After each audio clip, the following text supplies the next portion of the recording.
இன்னைக்கு நம்ம ஊர்ல கம்பு சோளம்லாம் நிறைய கொஞ்சம் விழிப்புணர்வு வந்து அதை பயன்படுத்த துவங்கி இருக்காங்க. நான் சிறு வயதா இருக்கும் போதெல்லாம் கம்பு சோளத்தையெல்லாம் இந்த மாட்டுக்கு கொடுக்கக்கூடிய ஒரு உணவாக தான் இருந்தது. அதை சார்ந்த புரிதல் இல்லை.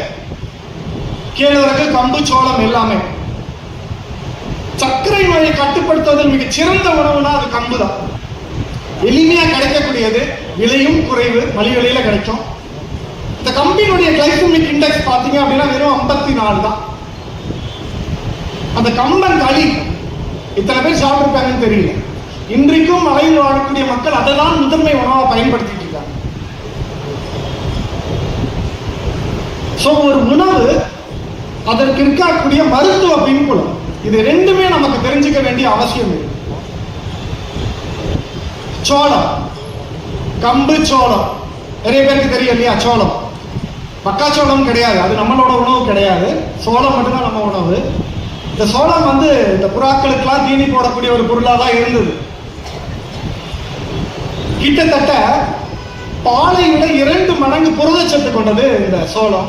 இந்த கம்பினுடைய நன்மை பார்த்தீங்கன்னா நிறைய பேருக்கு தெரியும். இந்த கம்பு வந்து இந்த பெண்களுக்கு வளகாப்பு சமயத்துல கம்பை வந்து வெள்ளத்தோட சேர்த்து உருண்டை பண்ணி கொடுப்பாங்க. எதுக்காக கொடுக்குறாங்க அப்படின்னா, கிட்டத்தட்ட அரிசியை விட 8 மடங்கு இரும்பு சத்து அதிகம் இருக்கக்கூடிய பொருள் கம்பு. இன்னைக்கு அனிமியாக்காக, ரத்த சோகைக்காக வருஷ கணக்கில் மாத்திரை எடுத்துட்டு இருக்கவங்க எவ்வளவு பேர். மாத்திரை எடுத்தும் எனக்கு ரத்தம் இம்ப்ரூவ் ஆகல அப்படின்னு சொல்றவங்க நிறைய பேர். அப்ப உணவை மருந்தாக்க கட்டணும், உணவை மருந்தாக்க மாற்றணும். என்ன மாதிரியான உணவு? கம்பு ரொம்ப எளிமையா கிடைக்கக்கூடியது. வாரத்துல 2 நாள் இந்த கம்பு களியோ இந்த கம்பு கூழோ செஞ்சு கொடுத்து.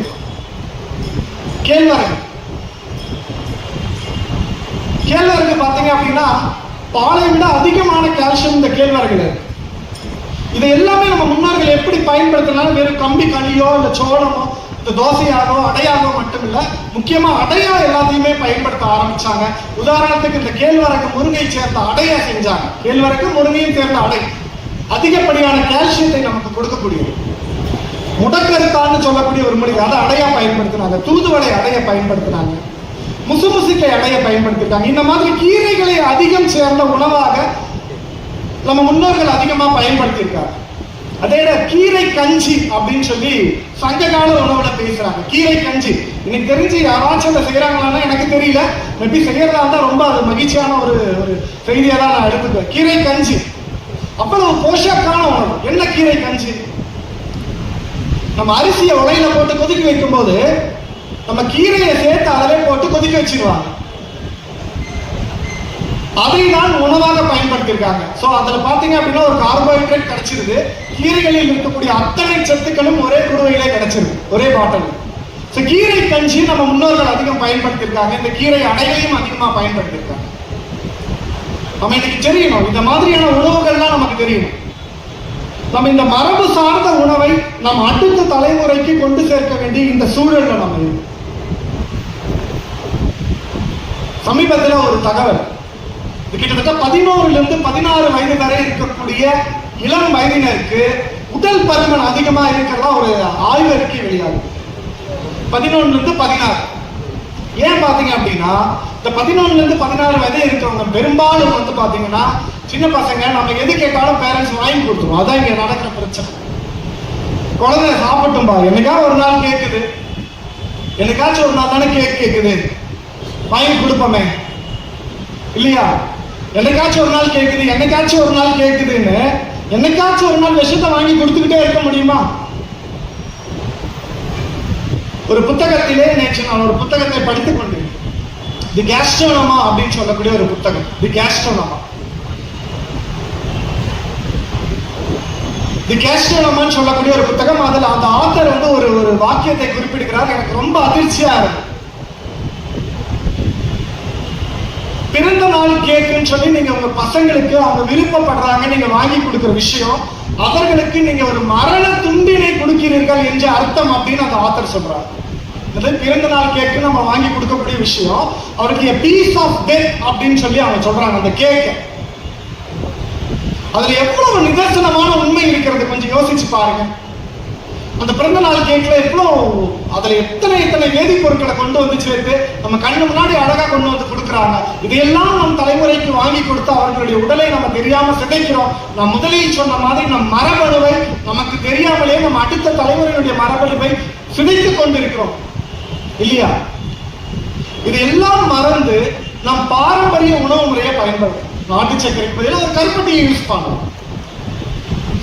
சர்க்கரைக்கு பதிலாக ஒரு நாட்டு சர்க்கரையை ஒரு கருப்பட்டியை யூஸ் பண்ணிக்கலாம். ஏன்னா இந்த ரெண்டுத்தினுடைய கிளைசமிக் இண்டெக்ஸ் சேம் தான். அதுல அத்தனை கால்சியம் இருக்கு, இரும்பு சத்து இருக்கு. இதெல்லாம் பயன்படுத்தணும். சர்க்கரையை விட்டு ஒழிக்கணும். பட்டர் நிறைய பேர் யூஸ் பண்ணுவாங்க. அந்த பட்டரை குறைச்சிட்டு நெய்யை பயன்படுத்தலாம். நெய் அப்படிங்கிறது நம்மளுடைய பாரம்பரிய உணவு. நெய்யில அத்தனை நன்மைகள் இருக்கு. அந்த நெய்யில அன்ன சுத்தின்னு பேரு. நம்ம உடம்பு குளிக்கிறோம் இல்லையா? டெய்லி நம்ம உடம்ப குளிக்கிறது நம்ம உடம்புக்கு சுத்தம் பண்றோம். நம்ம உடம்ப சுத்தம் பண்றோம். நம்ம சாப்பிடுற சாப்பாட்டுக்கு சுத்தம் எது தெரியுமா? நம்ம சாப்பிடுற சாப்பாட்டுல எப்படி சுத்தம் பண்றது? அதுல எத்தனையோ ஒரு இடத்துல பயிர் பண்ணி எத்தனையோ சூழலை தாண்டி வந்திருக்கு. அதுல கண்ணுக்கு தெரியாத உண்மைகள் இருக்கலாம், மண் துகள்கள் இருக்கலாம், எத்தனையோ விஷயங்கள் இருக்கலாம்.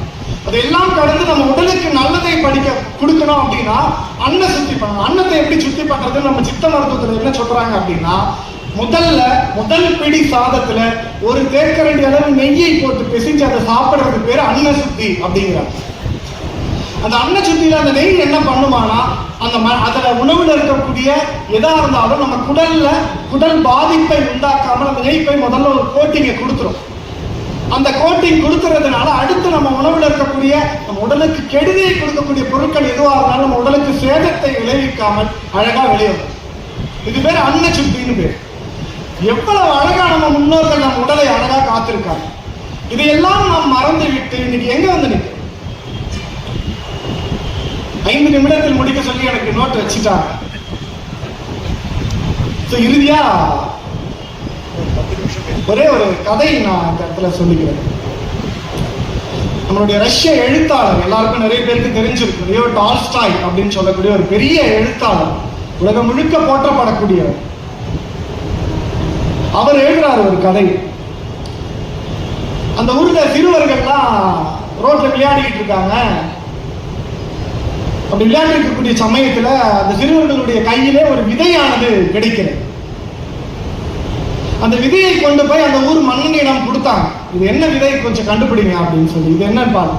அந்த மன்னனுக்கு என்னன்னு தெரியல, ஏதோ புதுசா கிடைச்சிருக்கு, அது என்னன்னு தெரியல, ஏதோ விதை மாதிரி இருக்குன்னு. அவர் உடனே என்ன பண்றாரு, இந்த ஊர்ல விவசாயம் பண்ணவங்க விவசாயிகள் யாருன்னா இருக்கா கூட்டிட்டு வாங்க அப்படிங்கிற.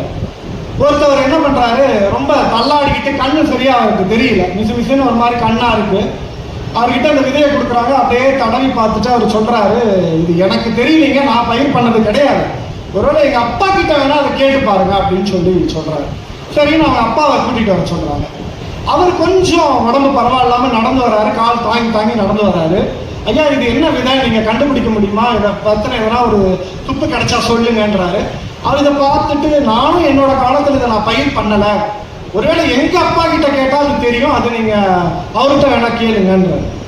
சரின்னு பேரன்ல ஆரம்பிச்சு அப்பா, அடுத்து தாத்தா கிட்ட போது அந்த வேலை, தாத்தா கூப்பிடுங்க அப்படின்றாரு. அவர் பாத்தீங்கன்னா நல்லா கையை வீசிட்டு திடகாத்திரமா கிளம்பி வந்து நிக்கிறாரு மன்னர் முன்னாடி. ஐயா, இந்த விதை உங்களுக்கு தெரியுமா அப்படிங்கிறாரு. தெரியுங்க அப்படின்னு. இது என்னதுங்க ஐயா?